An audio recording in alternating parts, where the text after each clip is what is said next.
আসসালামু আলাইকুম সবাইকে। আজকে আমি আমার ৪ বছরের বাচ্চার জন্য বাদাম সুজি রান্না করব। এটা খুবই পুষ্টিকর। তো ২ টেবিল চামচ পরিমাণ চিনি গুঁড়া চাল আর ক্যাশু নাট নিয়েছি। তো এগুলোকে এখন আমি ব্লেন্ড করে নিচ্ছি।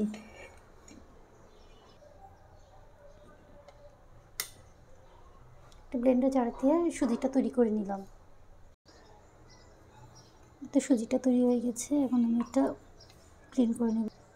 বাচ্চারা অনেক সময় বাদাম খেতে গেলে গলায় আটকে যায়, সেজন্য মূলত মিহি করে পায়েস রান্না করে বাচ্চাদের খাওয়াতে পারেন। আর প্রতিদিন একই খাবার কারোর খেতে ভালো লাগে না, তাই খাবার একটু ভিন্নতা আনতে হয়।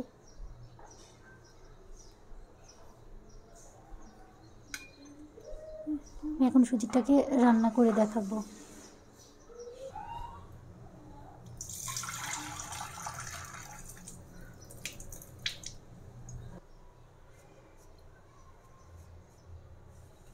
চিমটি পরিমাণ লবণ দিয়ে দিলাম। চুলাটা জ্বালিয়ে নিয়েছি। আর এখানে তো ২ টেবিল চামচ পরিমাণ চিনি গুঁড়া চাল আর ৮-১০টি মতো ক্যাশু নাট নিয়ে আমি খুব ভালো করে ব্লেন্ড করে নিয়েছিলাম। আর ওটা পরিষ্কার পানি দিয়ে ধুয়ে নিয়েছিলাম। আর এখন তার সাথে ২ কাপ পানি দিয়ে আমি সুজিটাকে রান্না করে নিচ্ছি। আপনারা চাইলে লিকুইড মিল্ক থাকলে সেটা দিয়েও রান্না করতে পারেন, তবে আমার কাছে পাউডার মিল্ক আছে, তাই আমি পানি দিয়ে রান্না করছি। পরে পাউডার মিল্কটা অ্যাড করে দিব।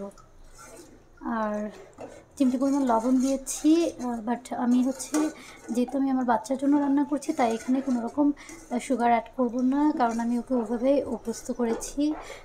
মাশাআল্লাহ, ও চিনি ছাড়াই সব মিষ্টি জাতীয় খাবার চিনি ছাড়া রান্না করে দিই, ও খেয়ে নেয় মাশাআল্লাহ। আমি ওকে চিনি খাওয়াই না, তবে আপনারা আপনাদের প্রয়োজন হলে চিনি অ্যাড করতে পারেন। আমি যেটা করব, চিনির পরিবর্তে ফ্রুটস অ্যাড করব। এখানে একটা ব্যানানা নিয়েছি আর কিছু কিশমিশ অ্যাড করে দিব মিষ্টির জন্য।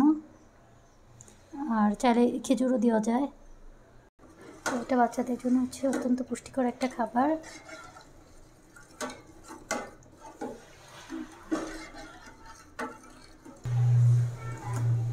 অনবরত নেড়েচেড়ে রান্না করতে হবে, না হলে কিন্তু সুজিটা ধলা পেকে যেতে পারে।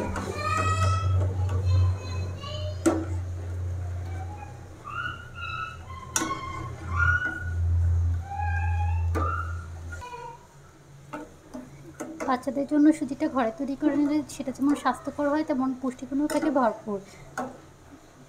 কারণ আমি এটাতে চালের সাথে বাদাম অ্যাড করেছি, এরপর ব্যানানা অ্যাড করবো, কিশমিশ অ্যাড করবো। তবে চাইলে ব্যানানা দিয়ে খেজুরও অ্যাড করতে পারেন। তো এটা কিন্তু অত্যন্ত পুষ্টিকর একটা খাবার। এটা বাচ্চার ব্রেন ডেভেলপেও অনেক বেশি হেল্পফুল হবে। আর ক্যাশু নাটটা কিন্তু বাচ্চাদের ওজন বাড়াতেও খুব সাহায্য করে, ব্রেনের জন্য খুবই ভালো।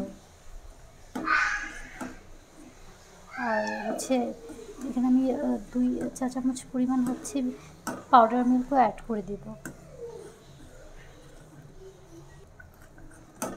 এ পর্যায়ে চুলাটা অফ করে দিচ্ছি, কারণ এটা ঠান্ডা হলে আরেকটু ঘন হয়ে আসবে।